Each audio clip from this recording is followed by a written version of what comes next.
જય માતાજી મિત્રો, સ્વાગત છે આજના નવા વિડીયોમાં। આજે તારીખ છે 26/7/2026 ને ઘણા બધા મિત્રોની કોમેન્ટો આવતી હતી કે બનાસકાંઠામાં આટલો બધો વરસાદ પડ્યો પણ હજુ સુધી બનાસકાંઠાના જળાશય દાંતીવાડા ડેમમાં પાણીની આવક શરૂ થઈ કે નહીં। કારણ કે મિત્રો હાલમાં પણ બનાસકાંઠા જિલ્લામાં વરસાદની શરૂઆત થઈ ગઈ છે અને આજે પણ કેટલાક વિસ્તારમાં ધોમધમાટ વરસાદની આગાહી પણ છે। તેની સાથે દાંતીવાડા ડેમમાં પાણીની આવક શરૂ થઈ કે નહીં, કારણ કે મિત્રો 2-3 દિવસથી બનાસકાંઠામાં જ્યાં જુઓ ત્યાં વરસાદની વરસાદ એટલો વરસાદ મિત્રો વરસી રહ્યો છે અને હજુ પણ મિત્રો આગામી દિવસોમાં બનાસકાંઠા જિલ્લામાં વરસાદ રહે તેવી શક્યતા છે। તેની સાથે આપણે હવે દાંતીવાડા ડેમ ઉપર એક નજર કરીએ તો દાંતીવાડા ડેમના ઉપરલે ભાગમાં માઉન્ટ આબુ રોડ, અંબાજી, દાંતા થી આગળ વરસાદ પડશે અને દાંતીવાડા ડેમમાં પાણી સારી એવી આવક થશે। તો સૌથી પહેલા તમને બધાને આ ચેનલ દ્વારા વિડીયો બનાવવાની જાણ કરવામાં આવશે। હાલમાં મિત્રો દાંતીવાડા ડેમમાં બિલકુલ પણ પાણીની આવક શરૂ થઈ નથી અને દાંતીવાડા ડેમની સપાટી 570 ફૂટે છે।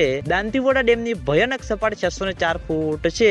દાંતીવાડા ડેમમાં પાણીની આવક શરૂ થશે તો સૌથી પહેલા તમને બધાને આ ચેનલ દ્વારા વિડીયો બનાવવાની જાણ કરવામાં આવશે। એટલે તમે બધા અમારી ચેનલ ઉપર નવા હોય તો વિડીયોને લાઈક કરી દેજો, કોમેન્ટ કરી દેજો અને ચેનલને સબસ્ક્રાઇબ પણ કરી દેજો। તો મિત્રો જય માતાજી।